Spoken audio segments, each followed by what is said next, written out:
Board of County Commissioners Committee of the Whole. Regular meeting, oh God, yeah. Committee, oh God, that's another book. We got to do CRA first, that's right. How many books you give me? Yeah, I have it now. I was just, yeah, we're good. Escambia County Redevelopment Agency, regular meeting March 6, 2025, 9 o'clock a.m. Please turn your cell phone to vibrate, silence, or the off setting. The Board of County Commissioners allows for any persons to speak regarding an item on the agenda. The speaker is limited to 2 minutes unless otherwise determined by the chairman. Is there proof of publication? The CRA meeting was published in the Pensacola News Journal, February 27, 2025. Thank you, sir. Are there any speakers for public forum? Not to my knowledge. Thank you, sir. Technical and Public Service, consent agenda. Recommendation concerning Community Redevelopment Agency meeting minutes, February 20th, 2025. Chair entertain a motion for the approval of the minutes. We have a motion. Second. Second. Please vote by raising your hand. Passes unanimous. Thank you so much. Budget and Finance consent agenda. Yes, we have three for your approval. The first one is recommendation concerning residential improvement grant program funding and lien agreements. Second one is recommendation concerning residential roof program funding and lien agreements. And the third is recommendation concerning the cancellation of residential rehab grant program liens. Any questions? If not, the chair entertain a motion. We have a motion. Second. And we have a second. Please vote. That passes unanimous. Thank you so much. Are any items for discussion? No discussions. Thank you. At this time, we stand adjourned. Turn in the hands of the chairman. Mr. Chairman. All right, good morning, everyone. How I'd like to do this, we'll do a quick agenda review, and then mostly by default, if there's some items of discussion, and then we'll move into the committee of the whole. I got the invocation this evening. Commissioner Stroberger, do you mind doing the pledge? Do you mind doing the pledge tonight? Okay. Okay, thank you. Any issues on the proclamations, Jose? Do we have everyone for those? Okay. Public hearings, is there anything that needs to be pulled on that this evening? All right, looks like we're good. I'm going to keep moving forward. GMR, I see we have a few tonight. Horace, looks like we got a total of 8. Everything's good for that tonight? No landmines? All right. All right. West CAR, is there any? Got 14 items on the Technical Public Service consent agenda. If anybody has any questions. All right. We have 31 items on the Budget Finance consent agenda. If anybody has any questions about that. I don't, and just, is there any items that we're going to need to discuss tonight? Or we want to get out of the way now? Okay. And then we have 3 discussion items. Okay, and the discussion items, let me put in, I think I know what they are, but do you want to just remind me?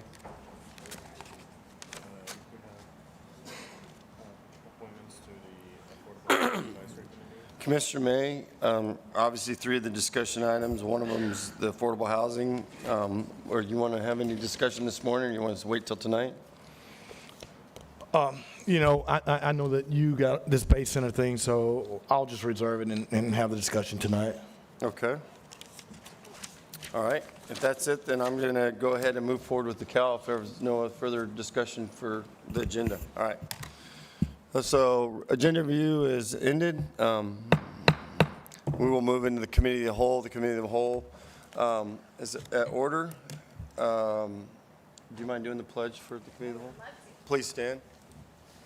I pledge allegiance To the flag of the United States of America and to the republic for which it stands, one nation, under God, indivisible, with liberty and justice for all. Okay, thank you very much.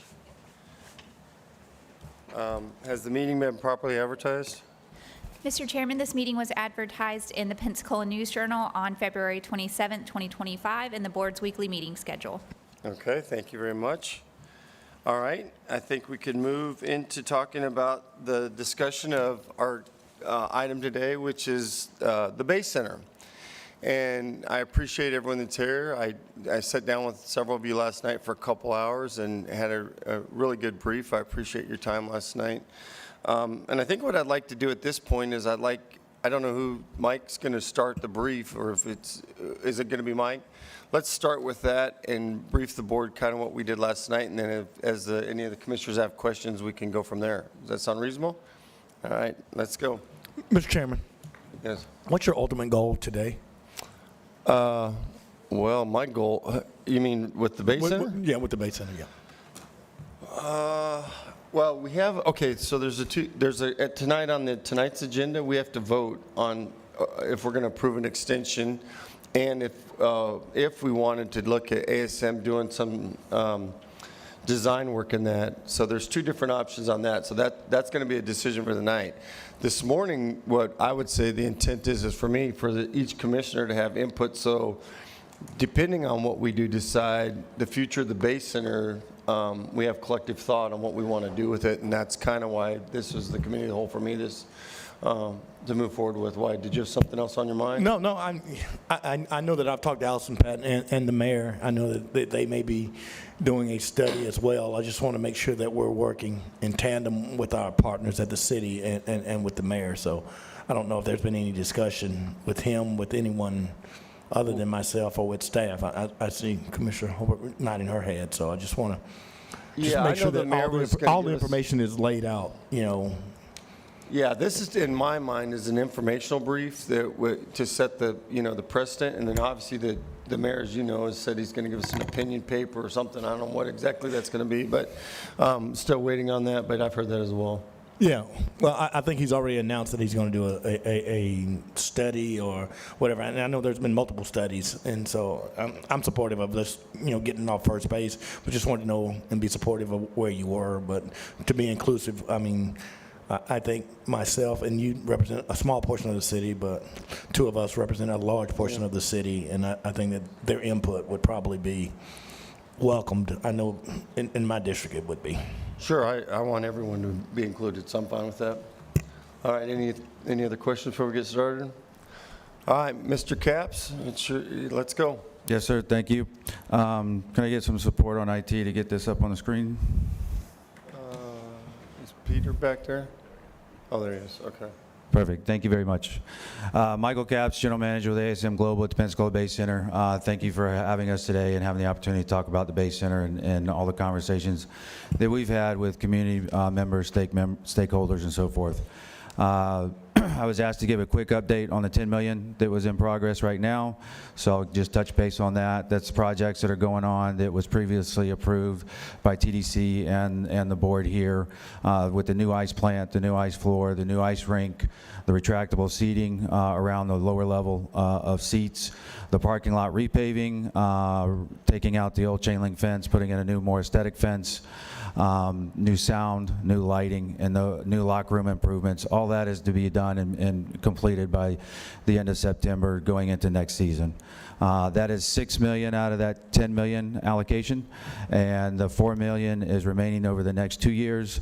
Again, depending on what direction we go, we may not do some of those and hold those back, and then put that towards the renovation. But all those is, that $10 million is primarily for the deferred maintenance issues that we've had over the years with the Bay Center to get small things fixed. So that's in addition to any conversation about renovations or new improvements to the Bay Center. With that said, would like to give you a quick recap on our performance for what's happened over the past few years. As you can see here, we've met our KPIs. We've continually reduced the subsidy, the amount that we've actually needed. From pre-COVID, 2018 to 2019, you see the small improvements. COVID was the kind of anomalies with those 2 years. And then we came in ahead of budget by 290, then 352, and then this past current year into 24, 558 ahead of budget. Again, that's just making things smarter, looking at our strategic plan on how we're doing business, how we're booking shows, how we're running our concession stands, how we're improving with point of sale system, dynamic pricing, and so forth. And I'll touch on that in our food and beverage here in a second. So we look at the way the building operates, and the income that makes doesn't go to ASM. I want to make sure that that is clear. This is actually for the operation of the Bay Center and the bottom line for the Bay Center. So as you can see here, it's trending growth in non-tenant events. So what this is concerts, graduations, Pensacon, any other type of events that were generating revenue. You've seen a growth from 46,000 per event to 75,000 per event this past year. Hockey is not included in this, but hockey has trended the same way. 2020, we were around 10,000 average net income event per game. This current year, we're somewhere in the range between 40 and 50,000 per game. So it just shows you the improvement that's happened with, one, attendance has been up, even though we're last place in the league right now. I know Greg's working on that, but we are leading the league in attendance, and they're getting ready to set another record. They're averaging sales of over 5,000 per game.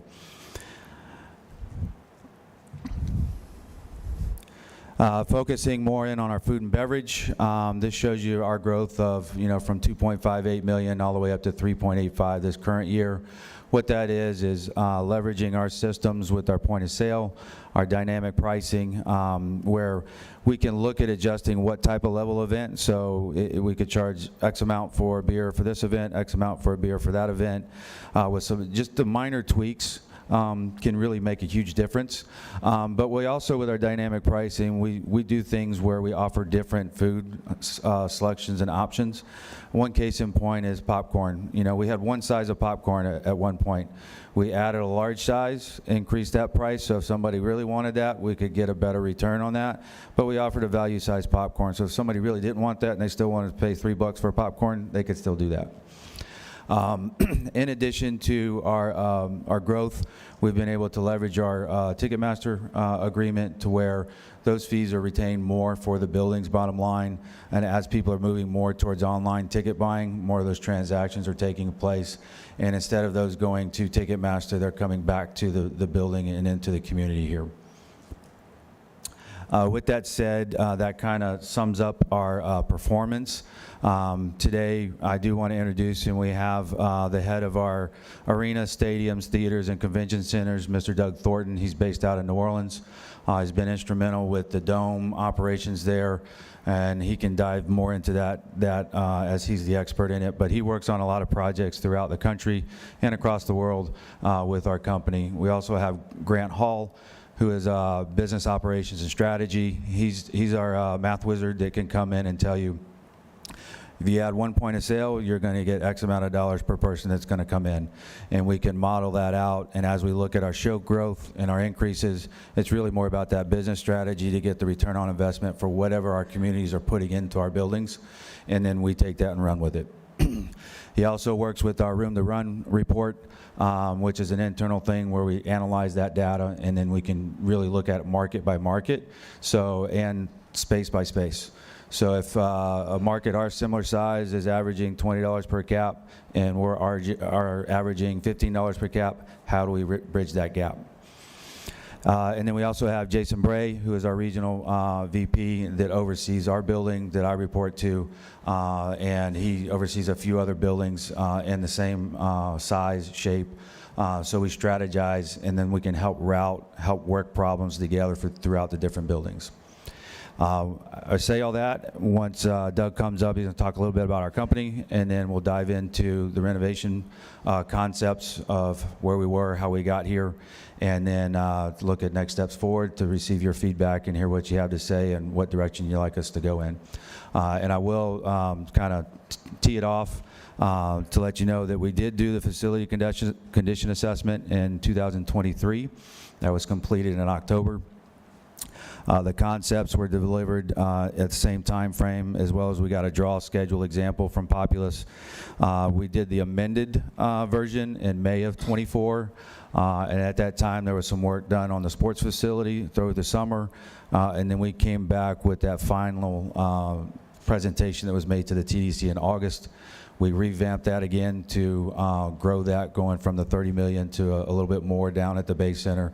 Looking at the event center side of things, and that was in November, December, and now we kind of hit that pause button, Now we're back to restart those conversations with the board here to see what the vision is and what the appetite is for the stakeholders in the community and what direction we want to go in.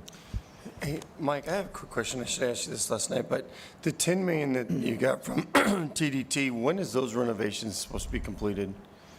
So it was spread over a 4-year time frame. Okay. So we were finally approved last summer, but to implement those projects, we didn't have the time to do those before the season started. So all those rolled into this summer. So the first 2 years are being completed this summer, minus the locker room renovations that we did for Sunbelt. And for the hockey team, we improved their athletic training room, those types of little projects. But the majority is going to be done July through September of this year. Okay, that's good to know. Thank you. Yes, sir.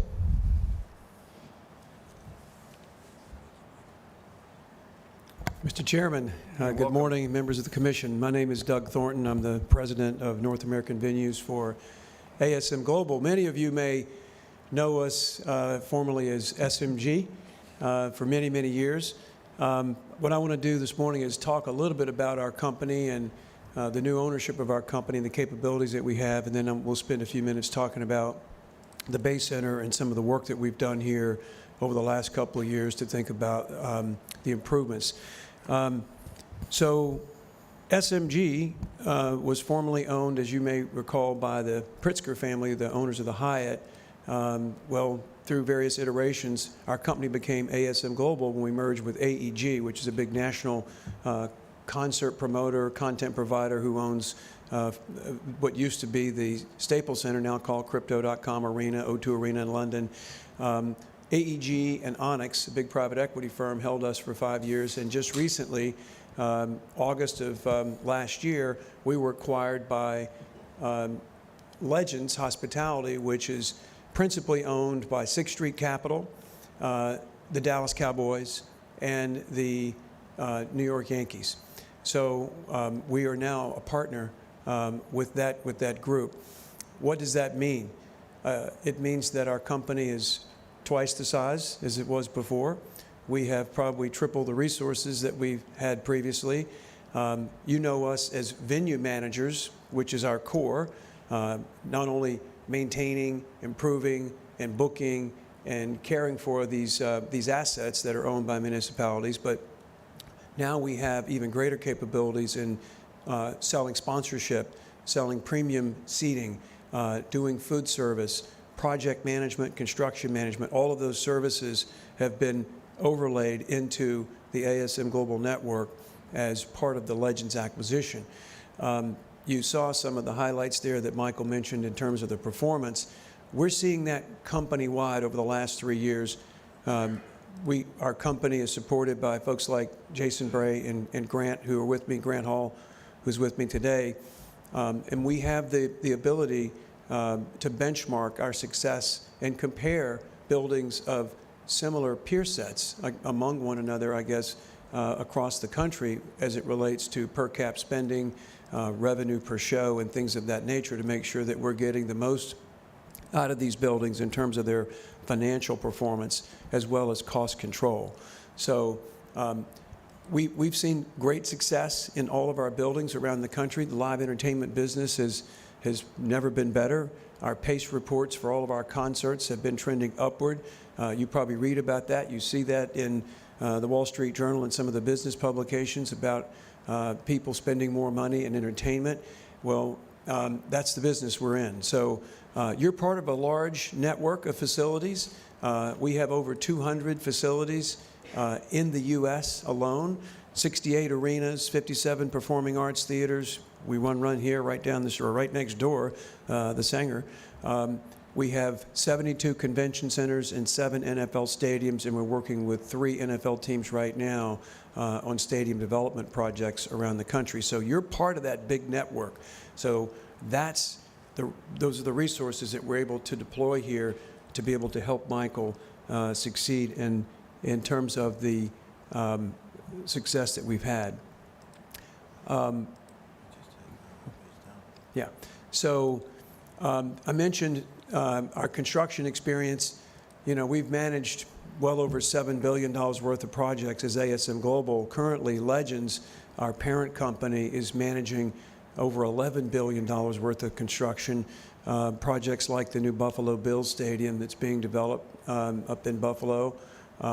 We've got a project in Dallas. We're opening up this month the National, it's the Medal of Honors Museum, but $11 billion in total. We work with a number of different architects. These are just 4 that we put on the screen here that are national firms: Populus, Gensler, HOK, H&TB. Populus is who did your study here several years ago. We work very closely with them on what we can do at the Bay Center. And one of the things that we bring to you as a company is subject matter experts. And all of these buildings that I just mentioned that we manage, we have people with a variety of skills, whether it be production, engineering, it could be booking, it could be food service. We're able to work with the architects and design a facility to get the maximum efficiency out of the revenue production as well as the production per show. Let's see, Michael, if I can. Here we go. So a few years ago, we worked with Populus. I think Populus was contracted by you to do the studies here that you see on the screen. This was done about a year and a half ago. The one on the far right is just the standalone concept of the event center. The first 3 that you see there are various iterations of the Bay Center improvements. So what we did is we took these 4 different concepts and at the direction of the county, we looked at, what we could do to maximize the revenue with the available dollars that were provided at the time. So we studied this and came up with a price tag of approximately $45 million. You can see here on the screen. Now, each of these upgrades are designed to generate the most revenue for the building and to improve the customer and fan experience. We could go through each one of these in detail. There's a lot of work, a lot of pro forma work that's behind these numbers. But you can see that this is a total of about $47 million when you include the new video boards that would be on the exterior. That's an option that could be placed into the program, and also the rigging capacity upgrades that may be needed in order to accommodate some of the bigger shows. One of the things that's been talked about recently is the addition of a flex space or event space. Now, this is an older rendering here that was done by Populus. It shows an event center that is placed outside the Bay Center in the parking lot. You can disregard the square footage and the price tag of this because there would need to be more work done if there's going to be an event center placed next to the Bay Center to think about the size and the shape and the program.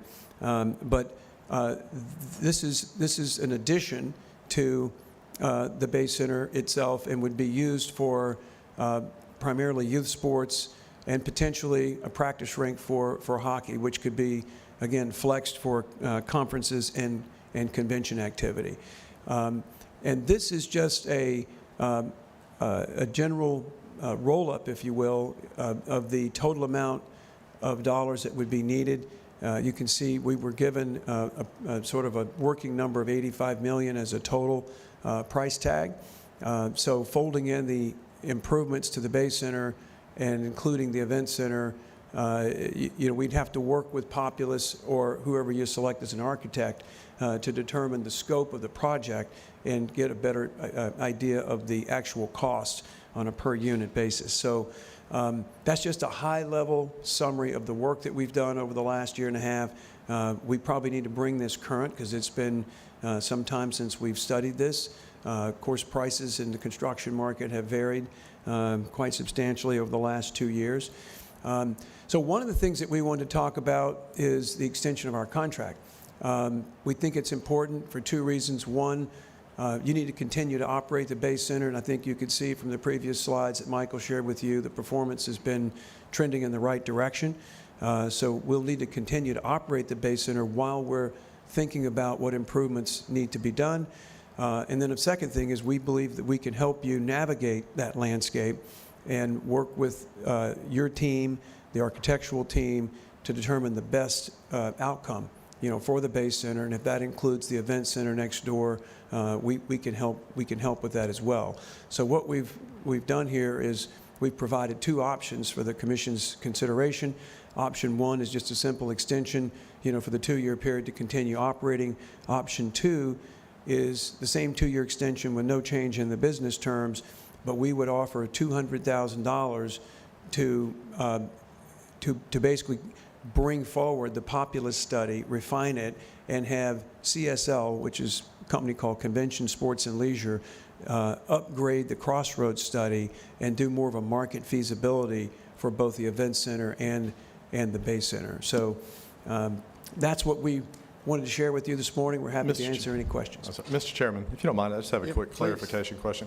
So on the Populous study, are you just saying that you're going to fund the Populous study? I mean, it's the give or take the approximate matter, you're going to fund 100% of it, the update of it? Is that the gist of what you're saying?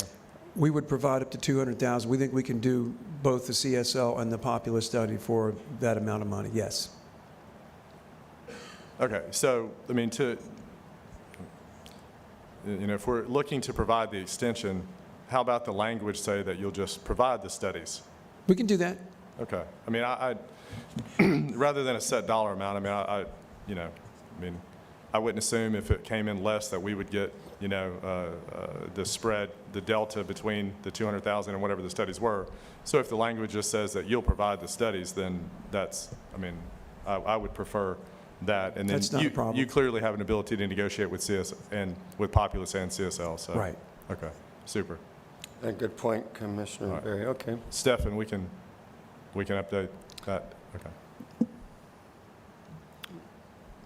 Think you want to continue? I'm happy to answer any other questions. I think that, anything else, Michael? Okay. Is there any other board questions at this time? I like that comment. And last night when I was talking to the folks, the Option 2 study aligns with the Sun Belt Conference contract.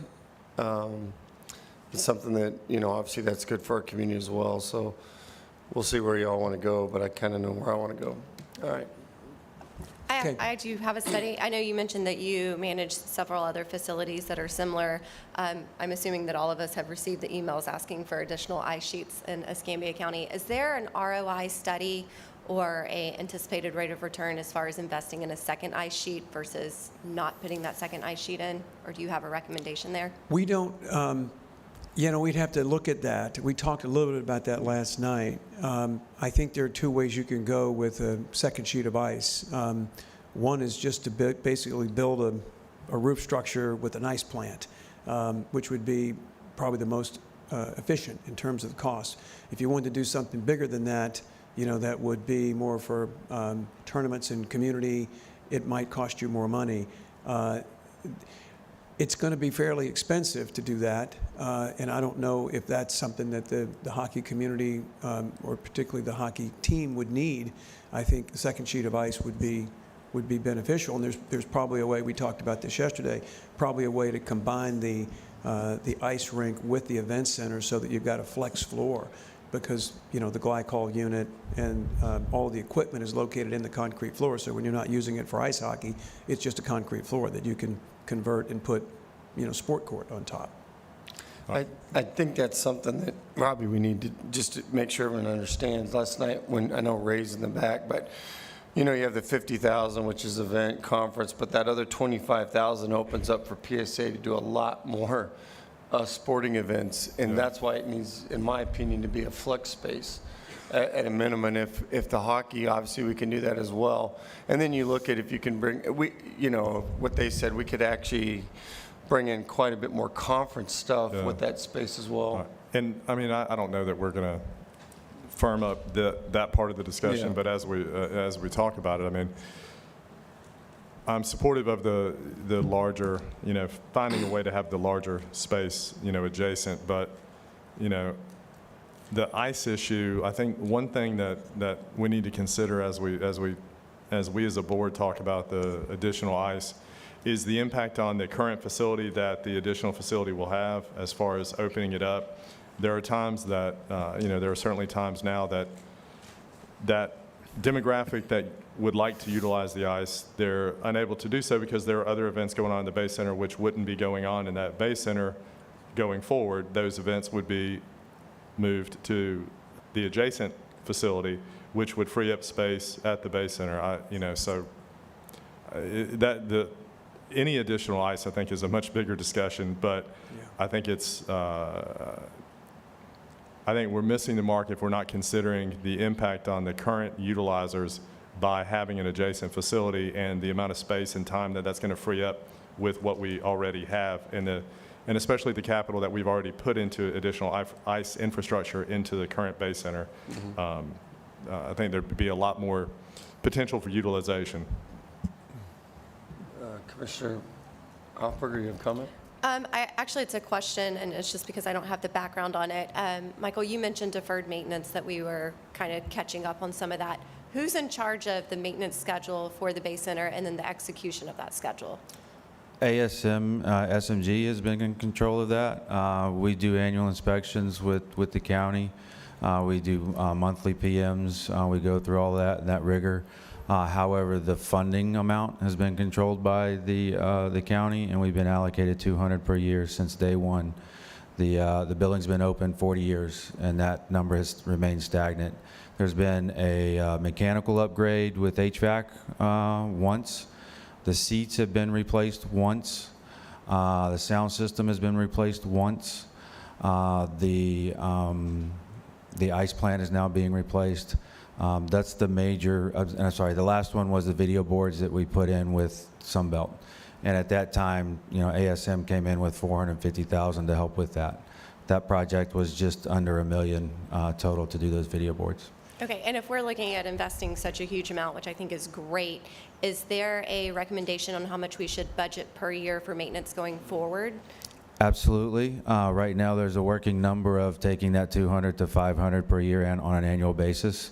That's conversations that we've had with staff and with OMB.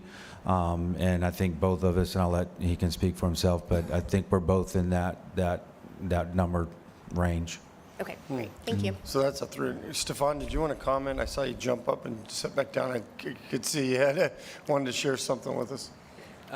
Yes, sir. To the Commissioner Hoffberger's point and about that, I think with such a robust investment in the facility, $200,000 is no longer going to be enough. We need to make sure we keep those things maintained and keep this investment useful. So I do believe that going to $500,000 a year would be appropriate to do that. Now, I know there's other comments as far as with these improvements, and obviously, having a new management agreement. Some of where we have landed was, the 1.3 million subsidy. Since our partners feel so good, about these investments and what we as a community will get and they as a management company will get through these investments, that 1.3 subsidy would go away. So those are things that we will negotiate through, but previously those are things that we have discussed.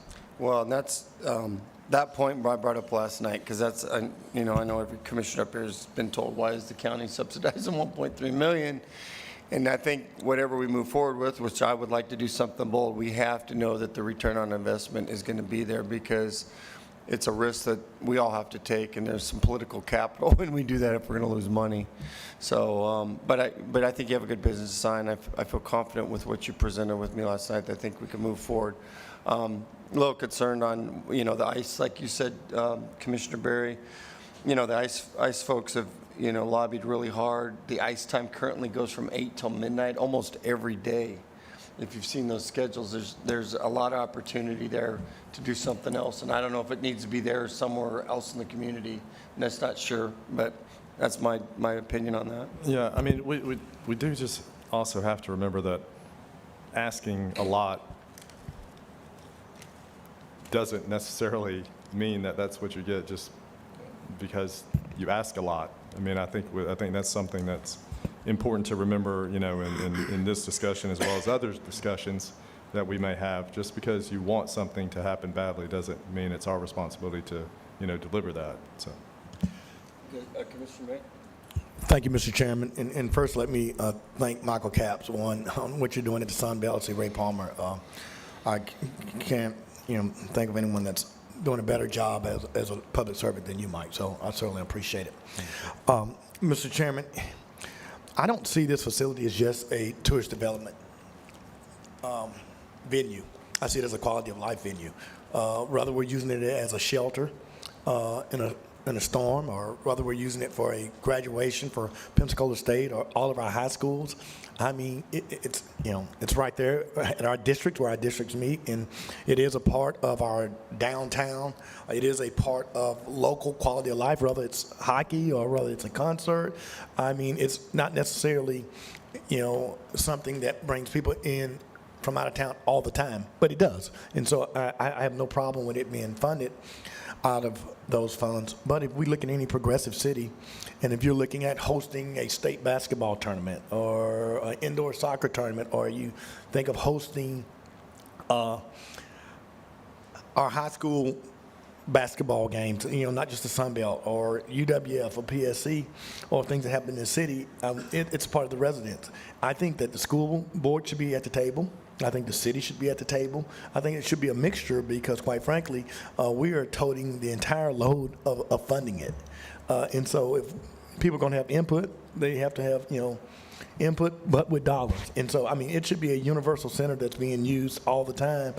And from graduations to high school games to all-star games, those type of things would provide a great quality of life for the citizens of Escambia County. We should use it then. I mean, it's our largest park. I mean, maybe the beach, but I mean, this in the city of Pensacola, that's the largest park. And so a part of this conversation, I'm all in where we're going. The capital outlay is a little different for me from the operational outlay. But in this capital outlay, I mean, I think that we should make sure that our municipal partners are contributing financially to the mix of revenue that we have to bring this facility where we want it to be. I like that comment. You're going to lead with the mayor on that? I'm happy. I said from the offset, let's have a joint meeting with the mayor and the city council and bring the school board. I mean, because there can be, I mean, it can be a ROI for the school board, and they can contribute now, on the capital outlay. And I mean, there's all type of ways you can give them free graduations or whatever. But the school board, I mean, if you look at Birmingham, you look at a lot of the progressive cities, you look at their big high school games, basketball, they're at their Bay Center or their Civic Center. And I mean, in Florida State turned theirs over to, Leon turned theirs over to Florida State, and that's where they have the big events, right there in their Civic Center. So, I mean, I would just like to, as we move forward, make sure that we're engaged in that conversation and give the other municipal partners an opportunity to help fund. If they decide not to, then they don't. But I think that our friends at the TDC and our tourism friends would certainly appreciate, the mix of income coming from multiple sources. Well, thank you. I think I agree with all that. Commissioner Stroberger? Yeah, I agree with all that, too. Where I went to high school, we had a big recreation center that we did all those things. School dances were there, and graduation was there, and all the high schools participated and did that. And we had all those facilities. We had basketball courts, racquetball courts, lots of meeting space. My question is about the ice, the second sheet of ice. We are getting a new ice plant. Is that right, Michael? And that ice plant will accommodate 2 sheets of ice. Is that right? You can run 2 sheets of ice on one plant. The challenge is going to be with location. So typically you have to have them close, otherwise you run those pipes to a long distance. So currently, to try to put the event center, we'd have to study it with Populous to see how close that event center could be so we could do that. In my best guess, I don't think we could. We would probably need another plant and a new floor to do that. Okay. If the way it's on Concept 4? Correct. Yes, sir. No. No, not another building, just another plant. Yeah. This is just another ice plant. Yes. And if I may, on the ice, and talking about ice, it's very important. I do want to stress that because if we did have the event center it does move a lot of events that aren't arena concert events or hockey games. Those events could go to that event center, so Pensacon, the graduate, balls, all that kind of stuff. It's going to open a lot more ice up. Pensacon takes out a whole week, so that gets a week back for Yeah. the figures. I have one other thing about the insurance on the arena pro forma. Is it reasonable to think that the insurance is going to be the same rate? I mean, No, sir. No? We'll never anticipate the same insurance. Okay. Mike, how many jobs do you provide? Currently, we're hiring 2 right now. That'll take us to 18 full-time staff. Normally, we run with 24 full-time. Previously we did, but we have close to 150 to 200 part-time employees, primarily seasonal work. That's from house, and we do a lot of contract work as well. So we work with local labor companies, Express, People Ready, CSE, those types. But then our food and beverage department, all of our part-timers there. We also do work with nonprofits that run our stands. So I think the last numbers I looked at, the last year, we were just over $400,000 that the nonprofits were able to earn by working our events that went back into our community. Yeah. Thanks, Mike. Yes, sir. Commissioner Hopper? I actually have 2 questions. The first one being, who's in charge of selling or marketing the naming rights for the facility? Would that be your group, or does that fall in the county? ASM Global, but in that, Mr. Thornton could probably speak a little bit more to that. With the Legends coming in, that's what they do. They're really good at it, and so that sales portion from Legends would come in and help work with our local team. A part of the pro forma with the renovations does include a new staff, new salaries, commission-based, to go out there and sell and earn to be able to bring that back. And it's not just naming rights for the building, it's naming rights for basically anything that we can do. And you'll see that, with the improvements, hockey teams in it, when they have the video boards, their sponsorships have gone up. So the more you bring these types of assets on, the more opportunity that's there.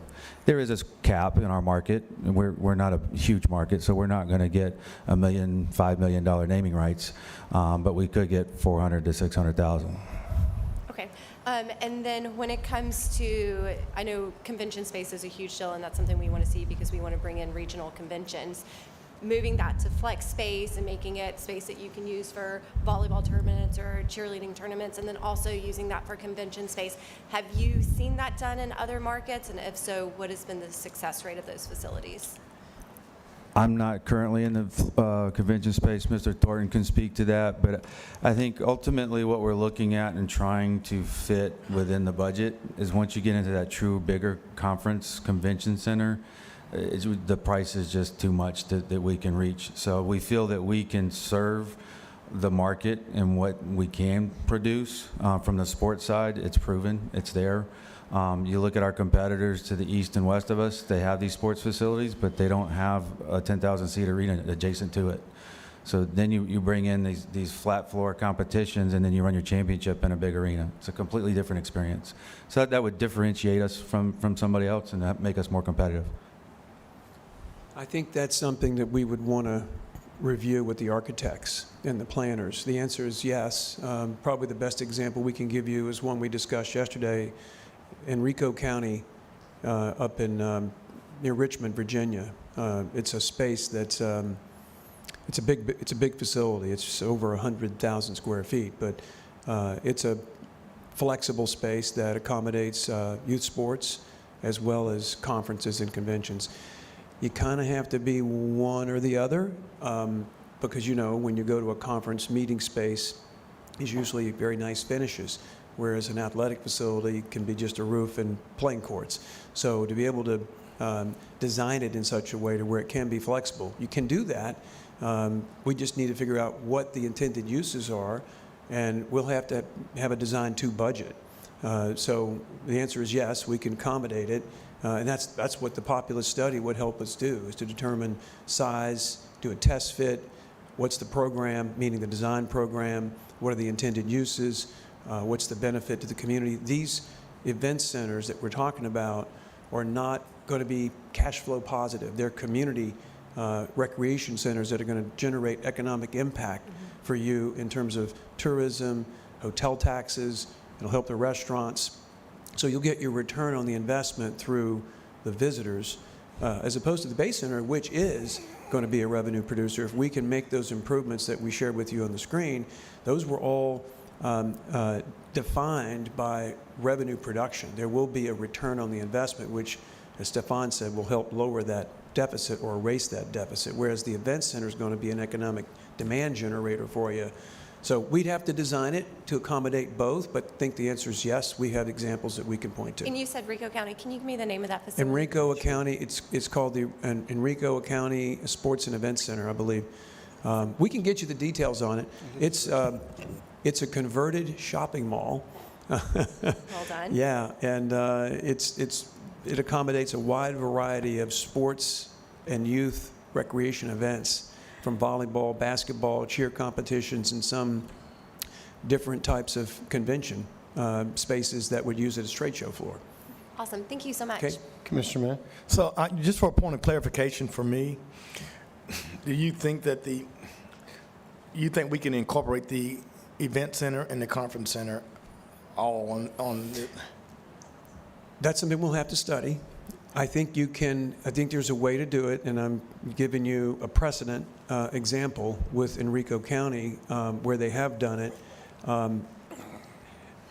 If you wanted to design strictly a conference center, you would probably design it in a different way, to have higher level finishes, nice meeting rooms, great banquet facilities, which is what you'd find maybe at a hotel, okay, something like that.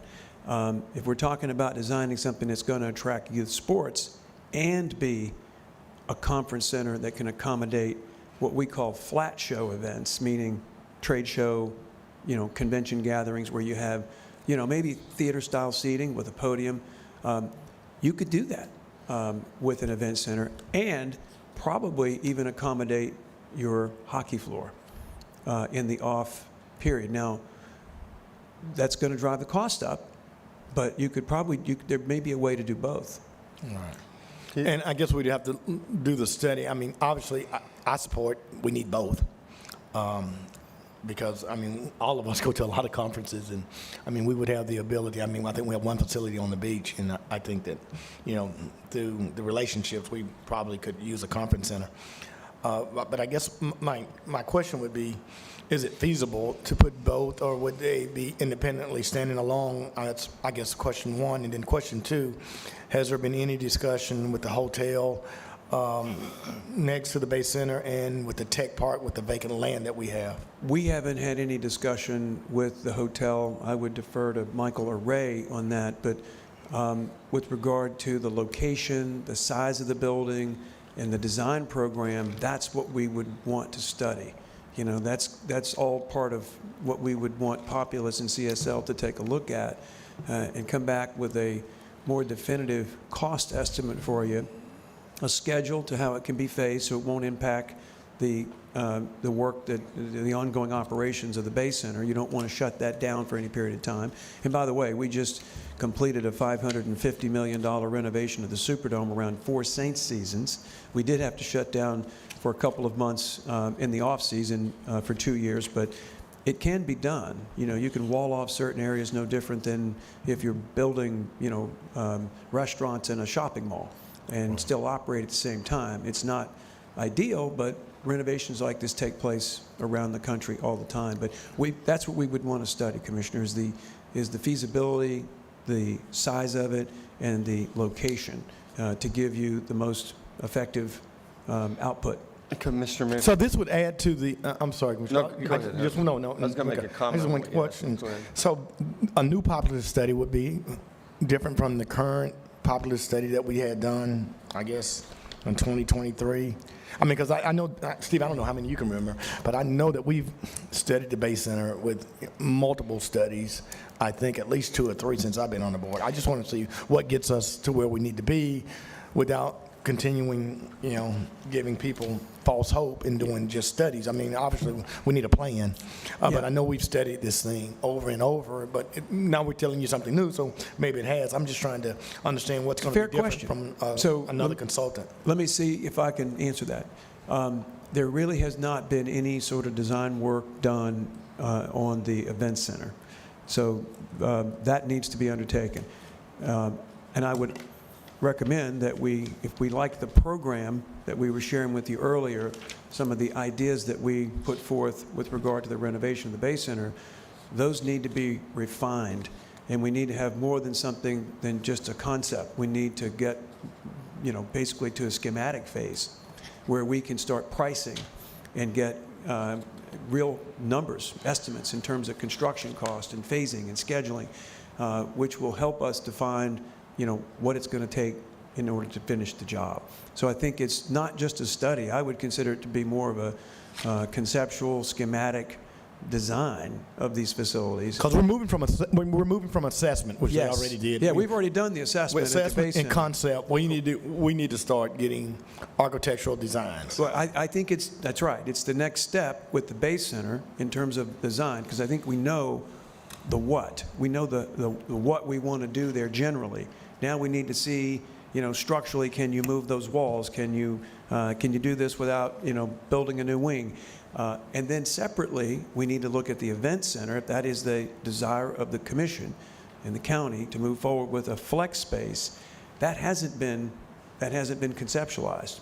We need to determine how much it would cost, do a test fit, what's the program, what are the intended uses, how much will it produce in terms of economic impact, what's the subsidy that would be required, what's the maintenance that would be required over the next few years. That hasn't been evaluated in depth.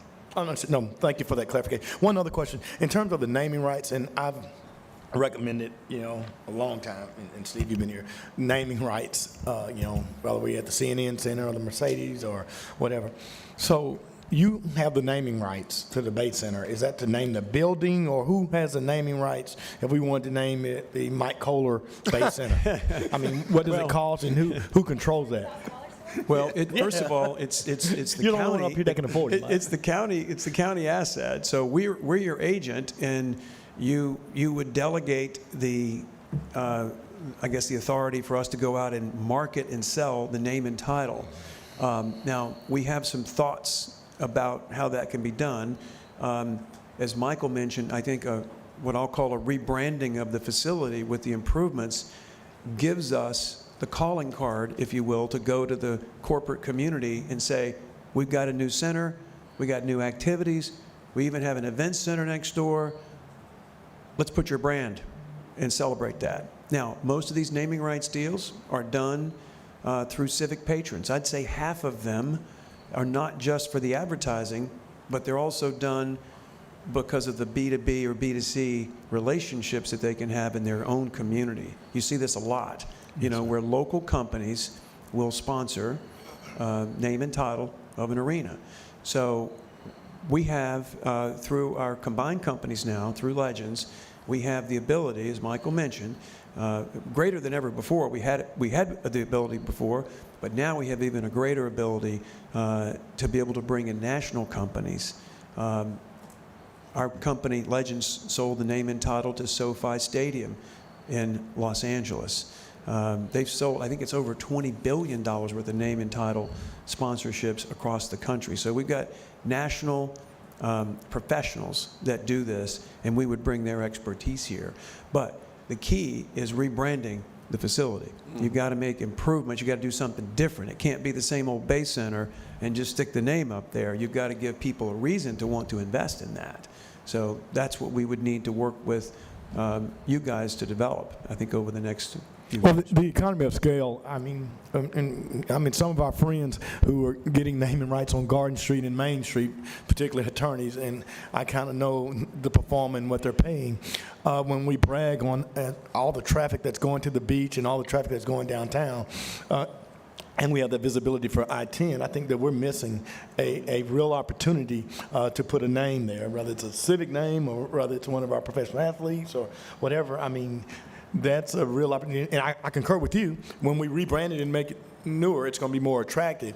But, it's going to be a Escambia County Bay Center or whatever in perpetuity. But to not explore putting the naming rights, I think, is a lost opportunity of revenue, for Escambia County. We have some ideas that we can share with you on exterior LED displays that, are very affordable today compared to, say, 10 years ago. The technology is much better.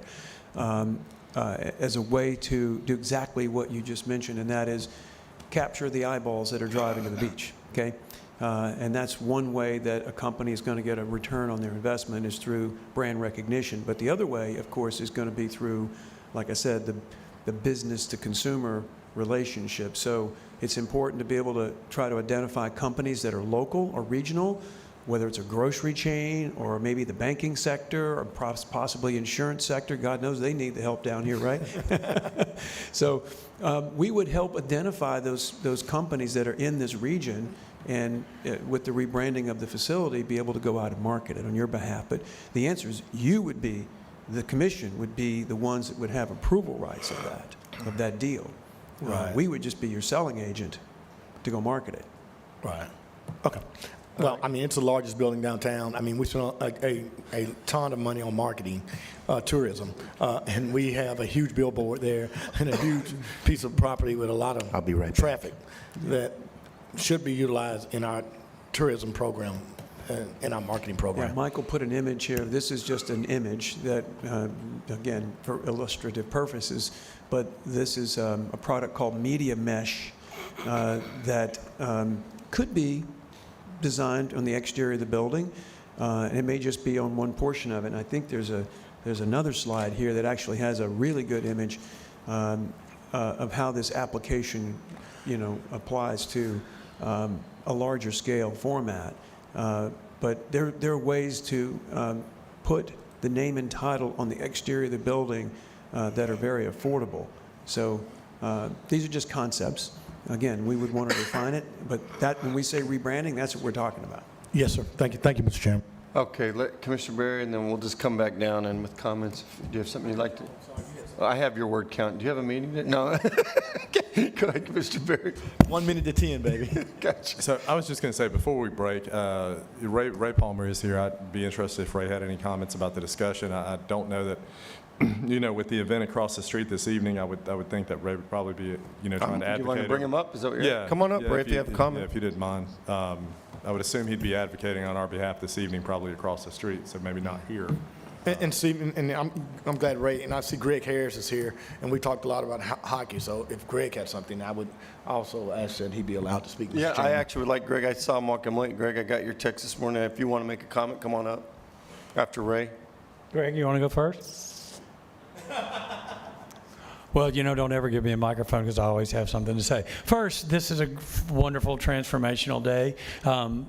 As I hear some of these things, I answer some of your questions, Commissioner Hoffberger. The reality is it's all about money. You ask, can you? You can if you have enough money. Commissioner Ray, you talk about, can you play basketball? You played in basketball and your travels in conference centers where they've gone in and thrown sport court down? Yes, you can.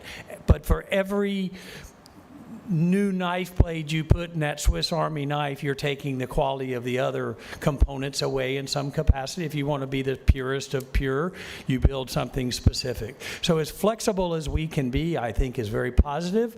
And I think, for 23 years and 4 days, I've had the key to Pensacola sports, and I have traveled representing Escambia County from Miami to San Diego to Portland to the Northeast and everywhere in between. And I've seen all the possibilities. It's all about how much money are you willing to commit and where are you willing to find it. Ocoee, Florida just committed north of $1 billion to build a sports facility.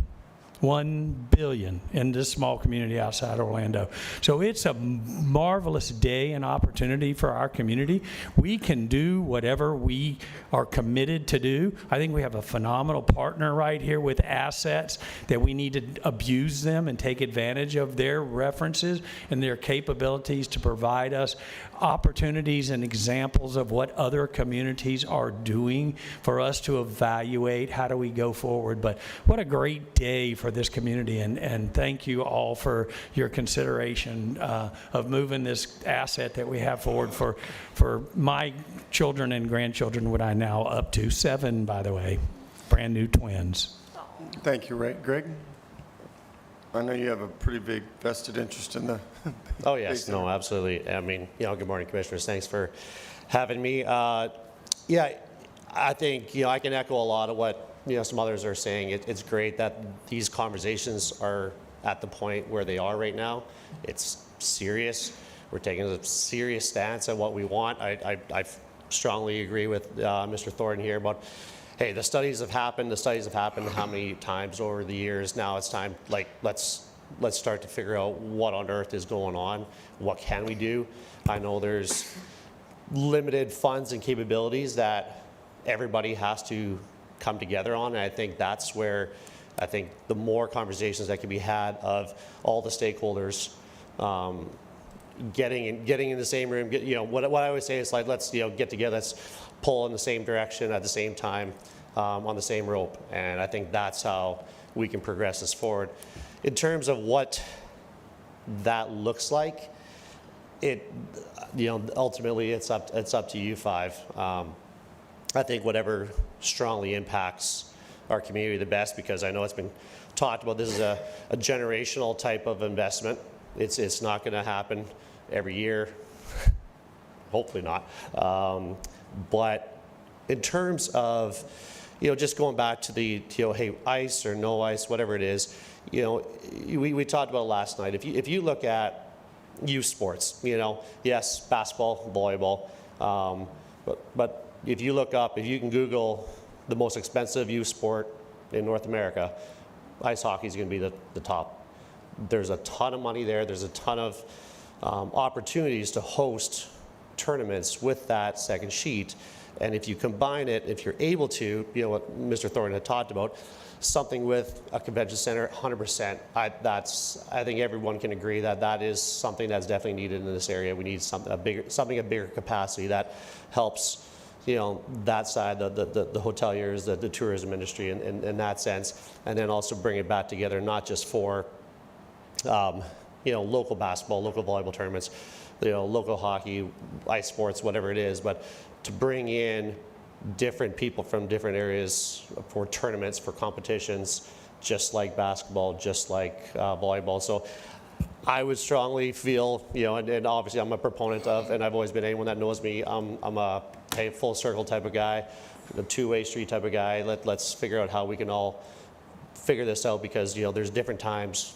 Hockey happens at different times when basketball happens and when conventions happen. So if there's those seasons, what are those seasons and how do you combine them to maximize that, whatever that dollar amount is. So I feel, and again, I'll echo the improvements, 100% needed. I mean, I hold my breath every season when that ice plant is fired up, and it's because it's probably 50% past its life cycle, the fact that that's happening.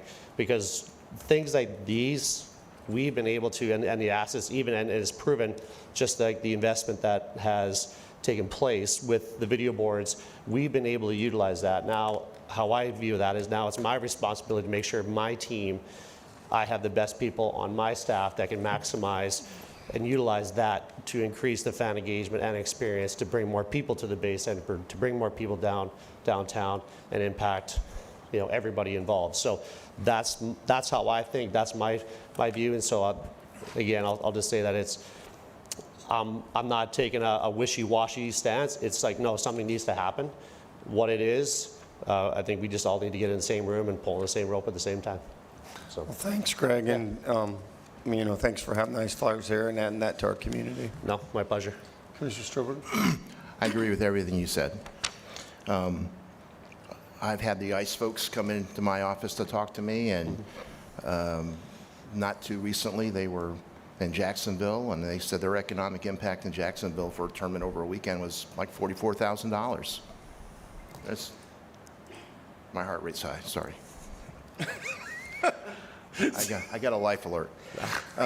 Anyway, so I agree with that. I like that idea. Let's let everyone else bring their money here and spend on a second ice, Yeah. sheet of ice. And getting back to what you said, Ray, that was a question I had, and it's really for you too. It's about the intended uses. I mean, I like the idea of a one-size-fits-all thing too, but can we shoehorn too many things into an event center, and then we end up not doing anything well, right? We don't have a great place for basketball or something else, because Well, we've talked about, and Commissioner May, you mentioned that we've done a lot of studies. We've done some studies on the Bay Center, but we've also done a number of studies that did not necessarily focus on the Bay Center, because in the sports tourism component, especially youth sports, generally one court is not what you look for. You want 8, 10, 12 courts, which is where your high impact comes in. So yes, we have to be careful, and we know what we just did. The study last fall we finished based on the facility that we looked at building at Brosnahan that had 8 baseball courts. We know what the economic impact of that 75,000 square foot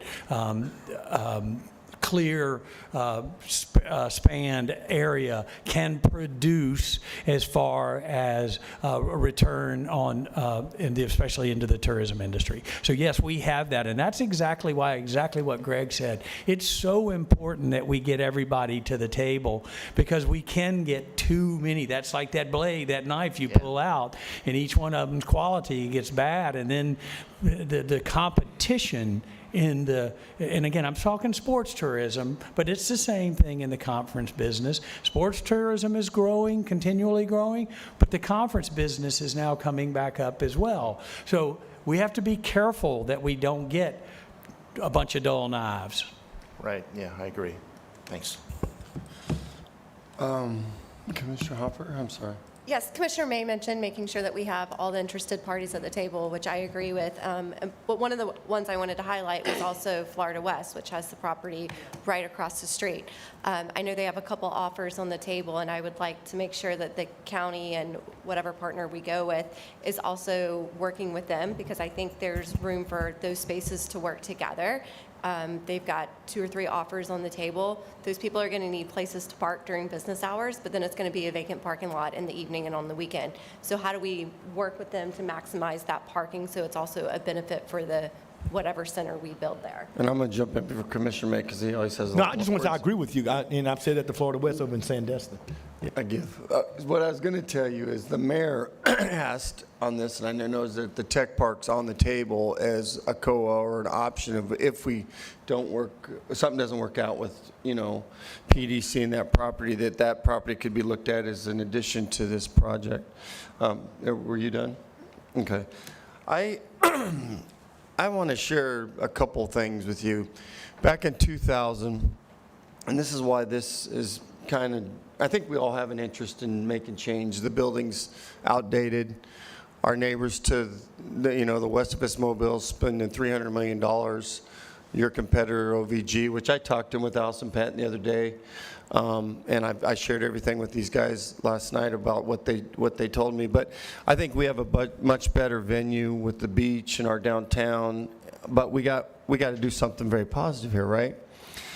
So let me go back to 2000, and I'll tell you a story. So I was tasked at that time to put on a health symposium, which would end up being Admiral Hofstadter with all the hospitals. We started out at New World Landing. We didn't have enough space. Then we went to the Civic Center, and we used your breakout rooms. We had people walking all over. Then we went to the beach, and it outgrew it. And we couldn't get more than 400 people. The symposium died. It didn't last. That was in 2000. Nothing has changed in that venue in 25 years. And here's the problem with that. I do believe we could bring in a lot of conferences because we have a great venue here in Pensacola. I also think trade shows. My brother-in-law is real involved in the car wash industry, and I went to the trade show in New Orleans. I've never seen so many different car wash people. It went on for blocks and blocks and blocks. No, everyone says, hey, we don't need more car washes, but there's a lot of car washes. But the thing is, I want to see something futuristic. I don't want to just put a Band-Aid on this. I want to do it right. But I also think we need to make sure the return on investment's good.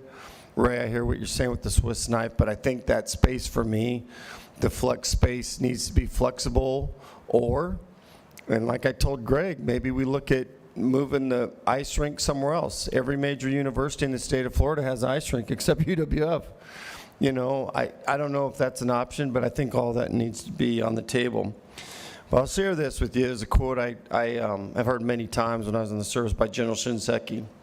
And basically what he said, if you don't like change, you'll like irrelevance even less. And that's kind of where we are in the Bay Center. If we don't do some change here, we're going to be irrelevant in this market. And that's where I feel we are. I hope this board moves forward with some change on this. I think it's way past due. And unless there's any, do you have a comment, Commissioner? No, the only thing, we heard from all of our subject matter experts, but visit Darren's here, who would be tasked with marketing this. Out of respect, I would ask you to allow Darren to. Absolutely. Darren, do you want to make a comment? We let anyone that's invested to come up and share what their vision is. I appreciate you, Darren. Thanks so much. Well, it's easy for me to echo a lot of the comments that have already been made today. We were talking about Swiss Army knife and dulling blades, and I would also, in that reference, say we can't be too heavy in one area and just only have one tool in the toolbox. I think anybody who's spoken with me knows that Visit Pensacola has been an advocate for a conference center for the last 5 years. That's part of our strategic plan. That is something that we feel is important to the growth of Escambia County, important to the growth of the Pensacola area. Now, I look at this facility, I think this is a great project. This is the best place to expand on. So the option 4 and adding the space there, we're fully in support of that.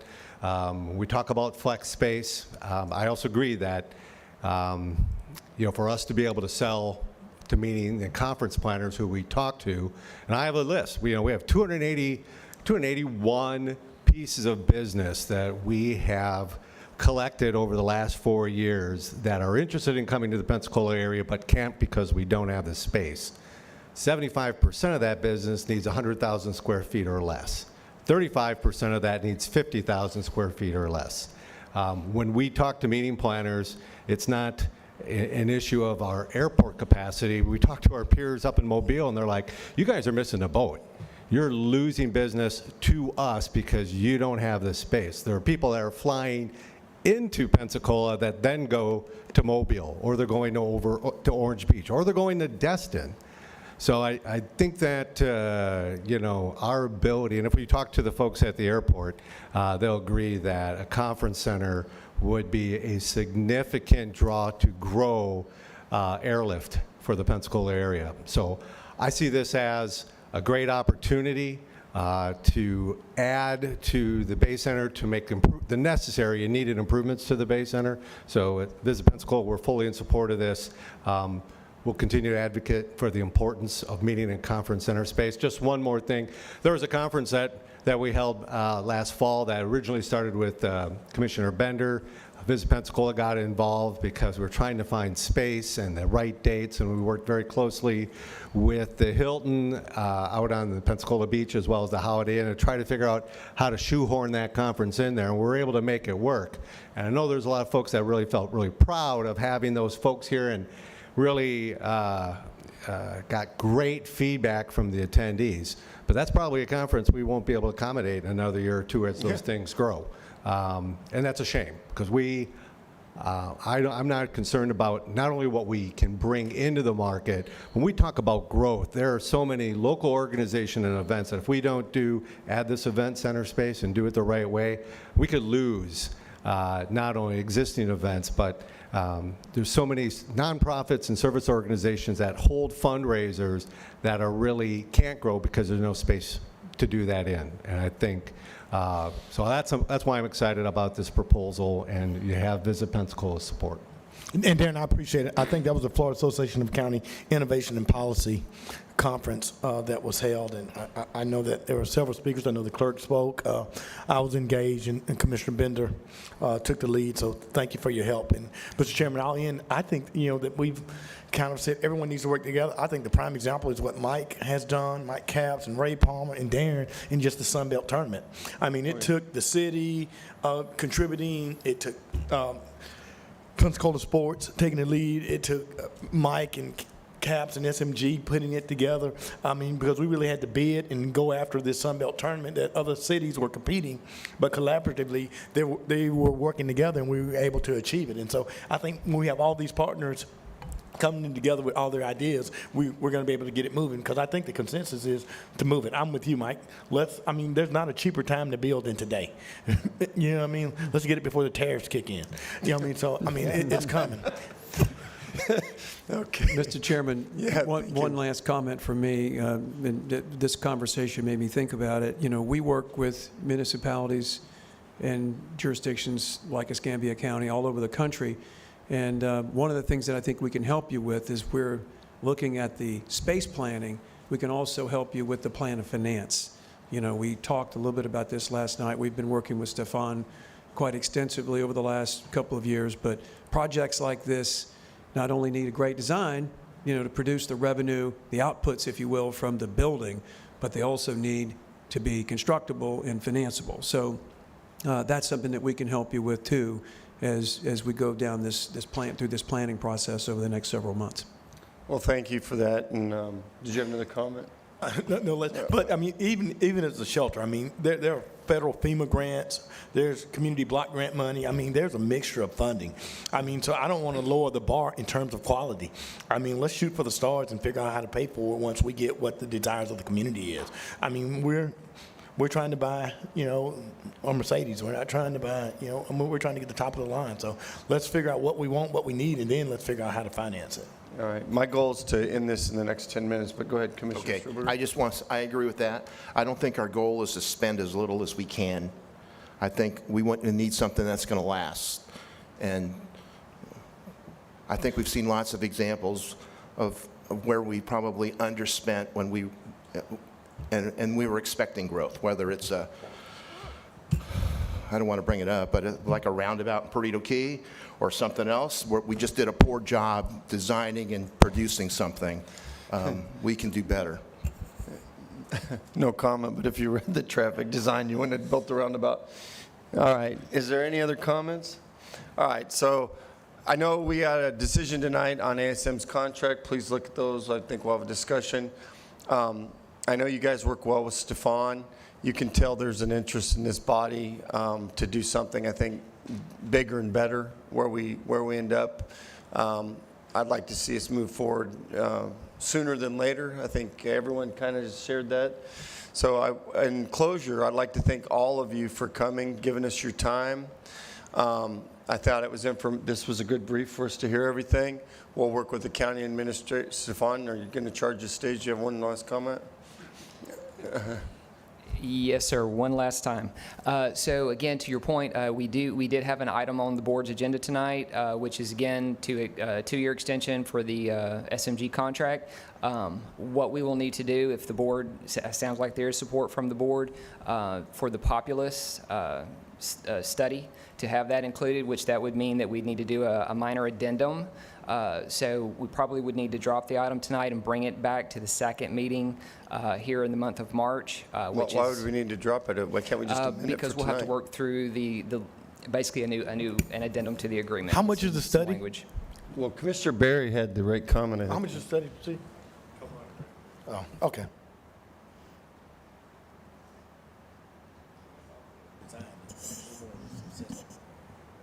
Please proceed. So you can't, you can't get the addendum today, you don't think? It doesn't matter to me. It would seem like they would care. It doesn't, Yes, sir. They believe they can get that done for us today. Okay, all right. If so.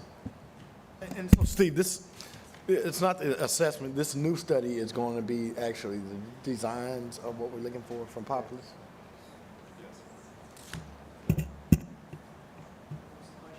No, this is going to be the design that you talked about, because we have the assessments, we have all the other studies. This is going to get us into some real. Well, this is, I wouldn't characterize it as the design, because the design is going to be a lot more extensive. I would characterize it as an advancement of the study that was done by Populous on the Bay Center to get what we would consider to be conceptual and schematic drawings to get us to a point where we can do construction estimates. And then separately, looking at the design and the test fit and the program and utilization of the event center. So it's kind of two. That's necessary to move forward. You have to do that, but then you would come back once we get a little more definition of what we want to do in the Bay Center and a little more definition on the flex space or event center, then we would have at least a rough order of magnitude of the approximate costs.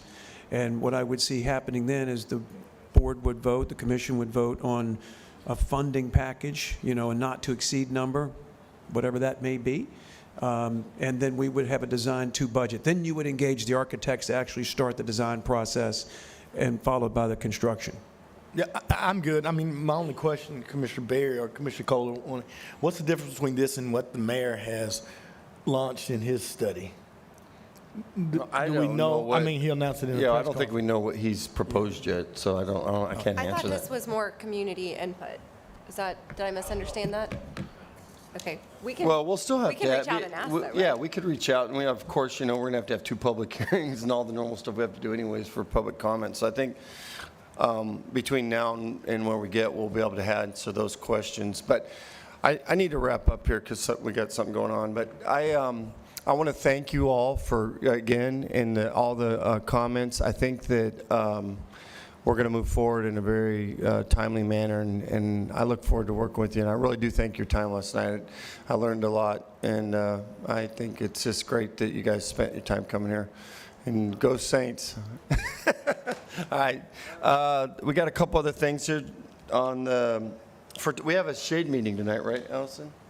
Yes, sir, 3:30, if you can So- convene in this room, please. Okay, we need to reconvene at 3:30. And Commissioner May, Commissioner May, you're on the CAL for next month. Do you have a subject? If you don't bring it to me in 2 weeks, guess what? I'm going to help you out. Okay. All right, we're adjourned.